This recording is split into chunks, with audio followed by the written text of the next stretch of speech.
കുരങ്ങന്മാരെ കൊണ്ട് പൊറുതിമുട്ടി തിരുവനന്തപുരം കാടമാൻകുന്ന് ഗ്രാമം. കുരങ്ങന്മാരെ കൂടാതെ വന്യമൃഗങ്ങളും പ്രദേശത്ത് ഭീഷണി സൃഷ്ടിക്കുകയാണ്.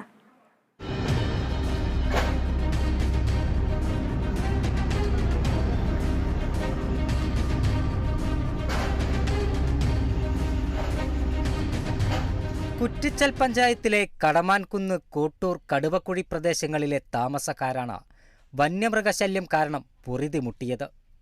ചെറുതും വലുതുമായ കുരങ്ങന്മാർ ഇടതടവില്ലാതെ വീടുകളും കടകളും ആക്രമിക്കുകയാണ്.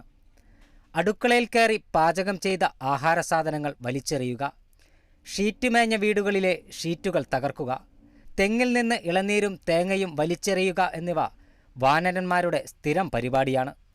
കുരങ്ങന് പുറമെ കാട്ടുപന്നി, മാൻ, മയിൽ എന്നിവയും പ്രദേശത്ത് സ്ഥിരം കാഴ്ചയാണ്. അലക്കിയിട്ട തുണികൾ കൊണ്ടുപോകുന്നതും വൃത്തിഹീനമാക്കുന്നതും ഇവിടെ പതിവാണ്. നിരവധി തവണ പഞ്ചായത്ത് അധികൃതരെയും വനം വകുപ്പിനെയും വിവരമറിയിച്ചിട്ടും യാതൊരു നടപടിയും സ്വീകരിച്ചിട്ടില്ലെന്നാണ് നാട്ടുകാരുടെ പരാതി. Kerala vision news, Thiruvananthapuram.